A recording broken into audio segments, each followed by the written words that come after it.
Nikon का जो हम कैमरा यूज कर रहे हैं Z30, जिसके आने के बाद से मेरे ब्लॉग की क्वालिटी बहुत ज्यादा इंप्रूव हो गई। उसका जो कैप था ना, वो मेरे हाथ से कहीं गिर गया। राहुल भैया लेके आ गए लेंस का कैप जो हमारा गुम गया था। ये देखो, फिर से बजुका की सर्विस होने वाली है। कॉन्सेप्ट के लिए पूरी आगे का मास्क खुलेगा और टायर वायर खुल जाएंगे, ऐसा बताया करण भाई ने, जिसको सुन को ही मेरे को दुख हुआ कि ऐसा कुछ होने वाला है। ये क्रैंक वन का ऑयल फिल्टर, और हमने ब्रेक पैड्स भी मंगा लिए थे क्योंकि हमें ज़रूरत पड़ेगी। थोड़े दिन ये मिट्टी और इसमें रहती ना तो पौधे वौधे भी आ जाते शायद।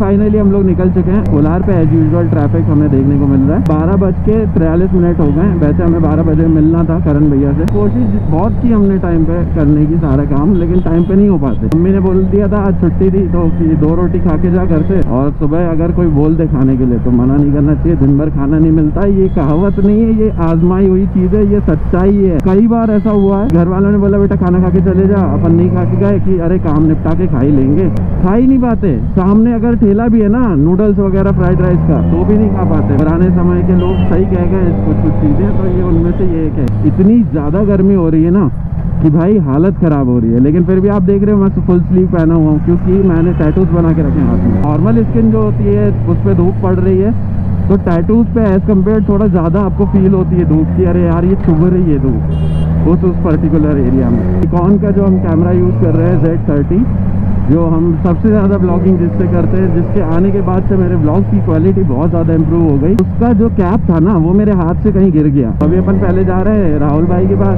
जो कि निकॉन में है। आ गए हमारे साथ राहुल भैया लेके आ गए लेंस का कैप जो हमारा गुम गया था। ये देखो, ये इतना सा कैप, लेकिन पूरा लेंस स्क्रैच हो सकता है, इसलिए बहुत ज़रूरी है केयर करना। तो अब भैया के साथ चाय पियेंगे। फिलहाल हमारी चाय भी आ चुकी है, ये रही हमारी चाय। तो चाय का चीयर्स हो जाएगा और उसके बाद जाएंगे करण भैया के पास सर्विस कराने के लिए।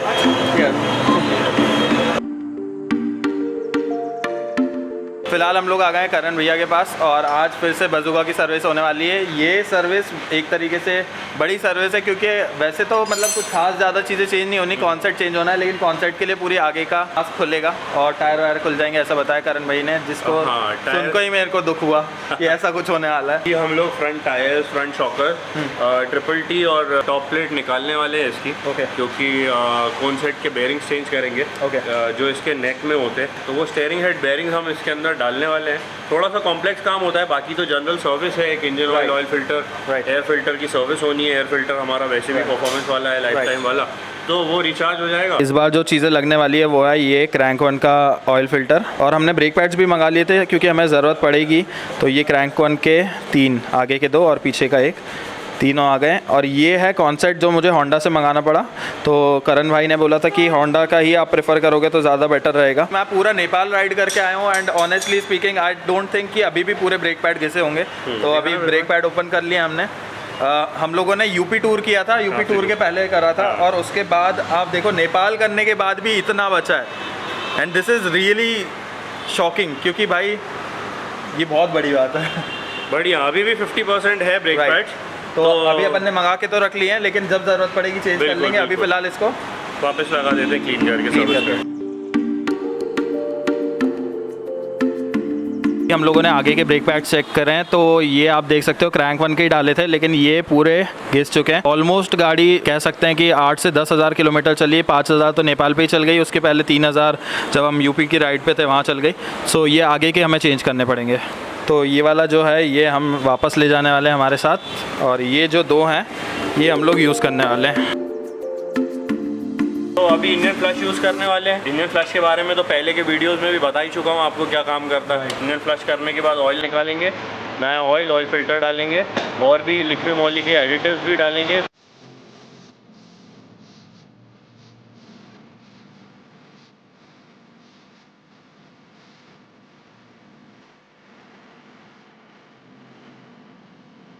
लोगों ने ऑयल फिल्टर भी इस बार क्रैंक वन का ही मंगा लिया। एंड ऑयल फिल्टर अच्छा होने का क्या वो रहता है आपके हिसाब से? क्रैंक वन का स्पेशलिटी क्या है? ऑयल फिल्टर का काम यही होता है कि वो जितने भी डस्ट पार्टिकल्स हैं या फिर जितने भी मेटल के एम्ब्रीज वगैरह हैं, वो उसको ट्रैप कर लेता है। ट्रैप करने के बाद सिर्फ जो आपका क्लीन ऑयल है उसको सर्कुलेट करता है। दूसरी चीज़ उसका काम है ऑयल को जितना फास्ट सर्कुलेट करेगा, मतलब कि नीचे चेम्बर से लेके ऊपर इंजन के हेड तक जितना फास्ट सर्कुलेट करेगा उतना ही अच्छा जो है मतलब हमारा परफॉर्मेंस रहेगा। तो इसीलिए हम इस बार क्रैंक वन यूज़ करने वाले हैं। तो ऑयल फ़िल्टर डालने से पहले ही हम इसके अंदर हमेशा ऑयल फिल कर लेते हैं। तो इसको पहले ऑयल से प्राइम करना है हमेशा। इस बार यूज़ करने वाले हैं AMSOIL मेड इन USA, सबको पता है लेजेंडरी ऑयल है इंडस्ट्री में।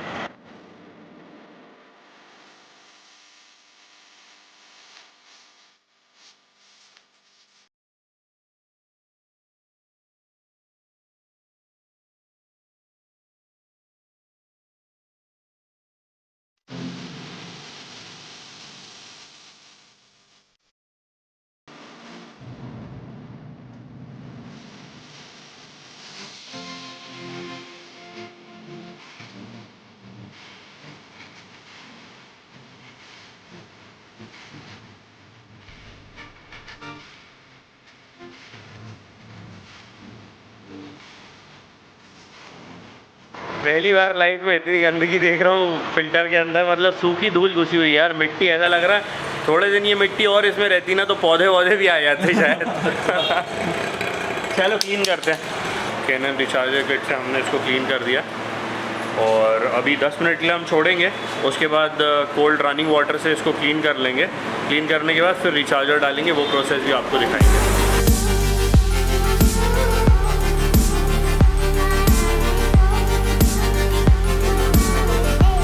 अभी हमने इसको क्लीन कर लिया है, वॉश कर लिया है, ड्राई कर लिया पूरी तरह से। ड्राई करने के बाद ये रिचार्जर ऑयल है, इसको डाले बिना आपका क्लीनिंग करने का कोई सेंस नहीं बनता, बिकॉज यही ऑयल है जो कि डस्ट के पार्टिकल्स को इसी साइड में रोक के रखता है और पीछे जो थ्रॉटल बॉडी और इंजन का साइड है उस साइड नहीं जाने देता। तो ये ऑयल मैंडेटरी है, मस्ट है। एयर फिल्टर क्लीन करके लगा दिया है और थ्रॉटल बॉडी भी क्लीन हो गई है। बाकी का काम जो बचा हुआ है वो मेन है कॉन्सेट का। तो कॉन्सेट अभी कुछ देर में डलने वाले हैं इसमें बाइक में, और उसके बाद जो जनरल सर्विस होती है वो होगी। तो 40,000 किलोमीटर पे क्या क्या चीज़ें चेंज हो रही है वो आप लोगों को दिखा चुका हूँ।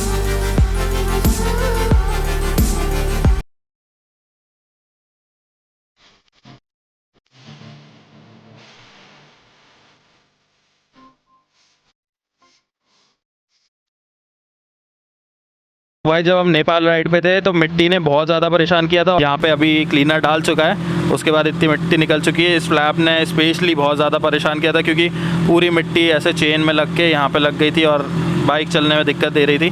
तो ये भी फ्लैप क्लीन हो रहा है। तो पूरा एक्चुअली भैया ने खुलवा दिया और आगे से यहाँ तक का पूरा क्लीन कर दिया। अभी भाई लोग आगे का पूरा फेयरिंग वगैरह खोल रहे हैं और फिर जो हमारा कॉन्सेट है उसका काम होने वाला है।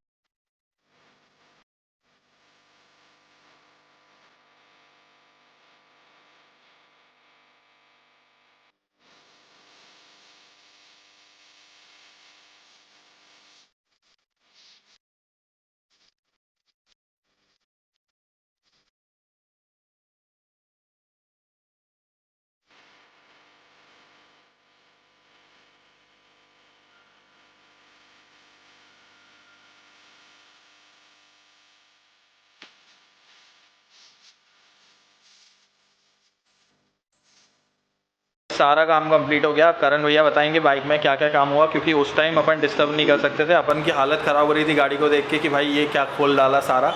लेकिन फिर भैया ने बताया कि ऐसा होता है और बुरा भी लगता है जो ज़्यादा प्यार करते हैं उन लोगों को। हाँ, usually steering head bearing change होते हुए देखना थोड़ा मुश्किल होता है, राइट, क्योंकि फ्रंट एंड पे से सारी चीज़ें निकालनी होती हैं, shocker, triple T, handle plate वगैरह, राइट, सब कुछ ही निकल जाता है तो थोड़ा डिफिकल्ट होता है। बट मतलब बहुत ही इजीली हो गया सारा काम। राइट। तो आज हम लोगों ने जो है फ्रंट के दोनों ब्रेक पैड्स चेंज कर दिए, राइट, एयर फिल्टर रिचार्ज कर दिया है, इंजन ऑयल चेंज किया है, ऑयल फिल्टर चेंज किया है, इंजन फ्लश किया है, इंजन एडिटिव यूज़ किया है मॉस्टो शूटर लिक्विड मॉली का ही, ऑयल इस बार AMSOIL यूज़ किया है 100% सिंथेटिक, और उसके बाद हमने स्टीयरिंग हेड बेयरिंग्स चेंज किया, चेन क्लीन, चेन ल्यूब। तो एक जनरल सर्विस पूरी कंप्लीट हो चुकी है। ब्रेक पैड्स ने तो बहुत अच्छा परफॉर्म किया है क्योंकि 5,000 किलोमीटर के अप्रॉक्स नेपाल की राइड रही हमारी, और जो 3,000 किलोमीटर के अप्रॉक्स जो हम यूपी टूर पे गए थे वो, उसके बाद भी पीछे का तो काफ़ी हद तक बचा था। और मेरी ब्रेकिंग ऐसी है कि मैं सबसे ज़्यादा आगे के ब्रेक्स यूज़ करता हूँ, बिकॉज स्पोर्ट्स बाइक है तो कॉन्फिडेंस आगे वाले से ही आता है। तो आगे के ज़रूर हमें चेंज करने पड़े, लेकिन फिर भी मेरे हिसाब से तो बहुत अच्छा परफॉर्मेंस। हाँ, जैसे कि आप यूज़ करते हो क्योंकि आप हाईवेज पे होते हो, हाई स्पीड में ब्रेकिंग आप यूजुअली करते रहते हो। और भैया यूपी बिहार में लोग कैसे चलाते हैं गाड़ी भैया, मैं परेशान हो गया। अंधाधुन फायरिंग करते हैं वो लोग। भाई स्कॉर्पियो है तो वो तो कहीं पे भी चलाएंगे, रॉन्ग साइड चलाएंगे, आप कुछ नहीं कह सकते उनको। सही है सर। बहुत तो क्रैंक वन का परफॉर्मेंस यार बहुत ही ज़बरदस्त है, मुझे भी बहुत पसंद है, इसीलिए मैं भी लोगों को रिकमेंड करता हूँ हमेशा। भैया के पास डीलरशिप भी है, तो आप यहाँ से आके कभी भी एट अ मोमेंट आपको चीज़ें अवेलेबल हो जाएगा। आपको क्रैंक वन के आपको सारे प्रोडक्ट्स मिल जाएंगे हमारे पास। और परफॉर्मेंस तो आपने देख ही लिया, आप बता सकते हैं अपने सब्सक्राइबर्स को, व्यूअर्स को। नहीं, I am very happy with the performance. Honest review है कि भाई मुझे बहुत बहुत अच्छा लगा। और जितना हम लोग बाकी ब्रेक पैड से कंपेयर करें तो उसका प्राइस भी ज़्यादा रहते हैं कई ब्रेक पैड्स के, या तो बहुत ही कम रहेंगे तो वो बहुत ही कम चलेंगे, मतलब ना के बराबर ही चलते हैं।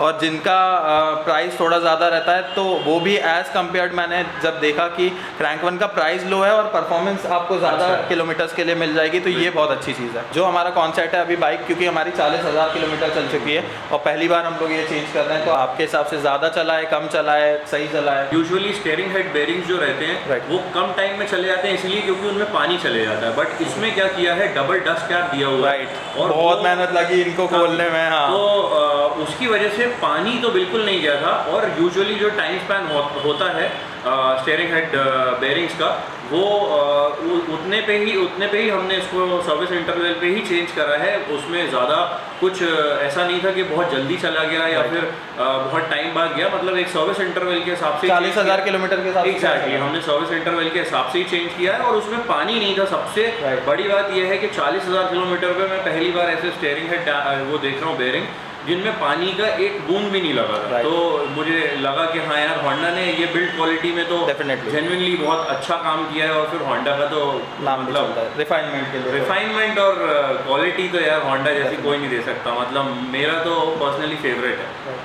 होंडा के जो पार्ट्स हैं ये बहुत सस्ते अवेलेबल हो जाते हैं आप लोगों को। तो मैंने फ़िलहाल इंदौर से मंगाया था क्योंकि सबसे पास वही है, 200 किलोमीटर्स है, तो 2600 का वो था और 100 रुपीज़ उन्होंने शिपिंग के लिए थे, तो 2700 रुपये में मेरे घर पे डिलीवर हो गया था। बाकी करण भैया ने फिटिंग वगैरह सारी चीज़ें कर दी है। तो करण भैया अब आप ये बताओ कि ये वाली सर्विस 40,000 किलोमीटर पे कितने की हुई है? ये सर्विस में जितनी चीज़ें मैंने आपको बताई है, क्या क्या चेंज हुआ है, अगर हम ब्रेक पैड्स को और स्टीयरिंग हेड बेयरिंग्स को हटा देते हैं तो करीब पूरी सर्विस 8,500 से 9,000 के बीच में जाती है, पूरी फुल सर्विस। जो कि बहुत ही यूजुअल है। मतलब एक premium motorcycle 600 CC plus 4 cylinder में एक जनरल सर्विस 8 से 9,000 के बीच में आसानी से जाती है, आप अच्छे प्रोडक्ट्स यूज़ करते हैं तो। इसमें हमने क्या इंक्लूड नहीं करा है वो है ब्रेक पैड्स और स्टीयरिंग हेड बेयरिंग्स, तो आप उसका प्राइस बता ही चुके हैं। Oil filter right. उनके ब्रेक पैड्स हमारे कितने के आते हैं? 2800 का एक सेट, मतलब आगे के 2 सेट। हाँ ओके। और बाकी ऑयल फिल्टर है 600 रुपीज़ क्रैंक वन। ओके।